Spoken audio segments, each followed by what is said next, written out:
ঘিয়ের যে লুক বা টেক্সচার সেটা দেখলেই কিন্তু বোঝা যাচ্ছে ঘি কতটা পারফেক্টভাবে হয়েছে। Hey everyone, welcome back to my channel. আজকে ভাবলাম হঠাৎ করেই যে ফ্রিজে তো কিছু দুধের সর আছে, জমিয়েছিলাম, সেগুলো দিয়ে একটু বাচ্চাদের জন্য ঘি তৈরি করে দিই। তো যেই কথা সেই কাজ, তো ঝটপট আমি চলে গেলাম আজকে ঘি তৈরি করতে।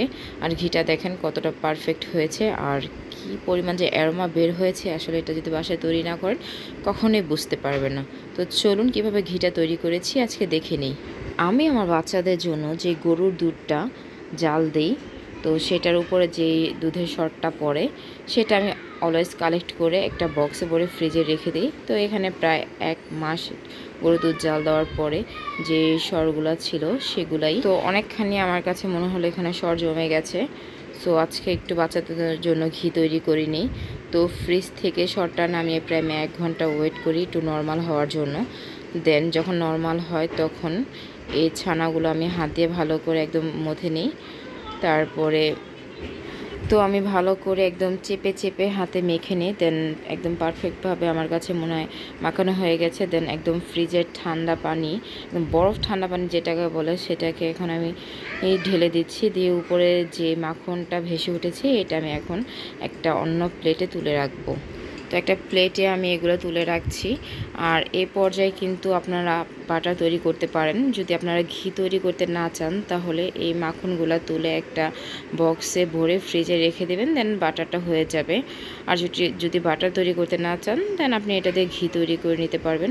তো আমি আজকে বাটার তৈরি করব না, বাচ্চাদের জন্য ঘি তৈরি করব। সো এর জন্য আমি ঘির প্রসেসে চলে যাচ্ছি। আমার বাচ্চারা যেহেতু ফুড লাভার, ওদের জন্য যে কোনো খাবার তৈরি করতে আমার ভীষণ ভালো লাগে। তো ওদের খাবার আমি সবসময় একটু ঝালটা কম ইউজ করি, কারণ বাচ্চা মানুষ তো ঝাল হলে আসলে ওইভাবে খেতে পারবে না। সেজন্য যে কোনো খাবারে আমি একটু ওদের জন্য ঝালটা কম ইউজ করি।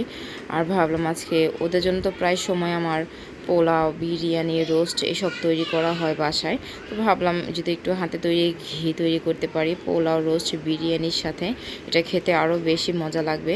সো ওদের জন্য আজকে সেজন্যই ভাবলাম যে একটু ঘি তৈরি করে নিব। এখন একটা কড়াইয়ের ভেতরে দুধে যে সরগুলো ছিল সেটা দিয়ে আমি একদম লো ফ্লেমে বা লো হিটে আমি এইটাকে জাল দেবো একদম ভালো করে।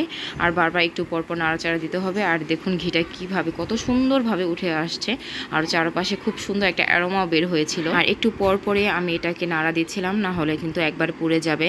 তো এই পর্যায়ে আমার মনে হচ্ছে যে আরেকটু পরে ঘিটা হয়ে যাবে। অনেকক্ষণ সময় নিয়ে আসলে ঘিটা আমি একটু ভাজা ভাজা করি।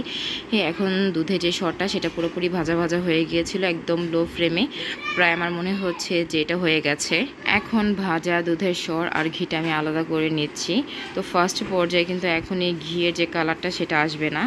আমি একটা খুন্তি দিয়ে ঘিটা আর দুধের সরটা আলাদা করে দিলাম। এখন একটা ছাঁকনি দিয়ে তারপর একটু ছেঁকে নিব। তো এটা দেখতে জাস্ট এখন এটা সরিষার তেল যেমন দেখতে লাগে ঠিক ওরকমই লাগবে। আসলে ঘিটার একটা দিন রেখে দিলে তারপরে এটার কালার আসে।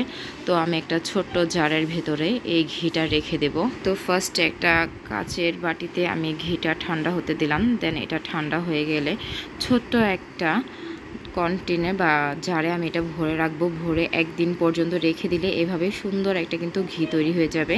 আপনারা দেখুন ঘিটা দেখতে কি পরিমাণ সুন্দর লাগছে, আর অ্যারোমাটা জাস্ট অসাধারণ বের হয়েছে। তো এভাবে আমি কিছুদিন না, একদিন পর্যন্ত আমি রেখে দিলে যে ঘিয়ের যে কালারটা সেটা চলে আসবে। আর যেহেতু দুধের সর অল্প ছিল সেজন্য ঘিটা খুব অল্পই হয়েছে।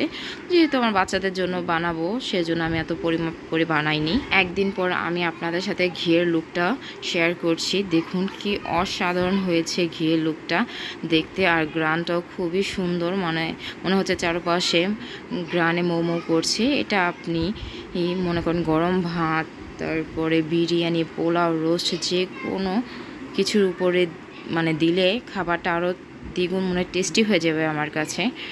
আর আমার বাচ্চাদের জন্য তৈরি করেছি, আমার আরও খুবই ভালো লাগছে। এটা অল্প হোক তারপর আমার কাছে খুবই ভালো লাগছে।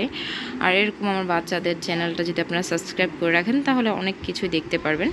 Thanks for watching my video.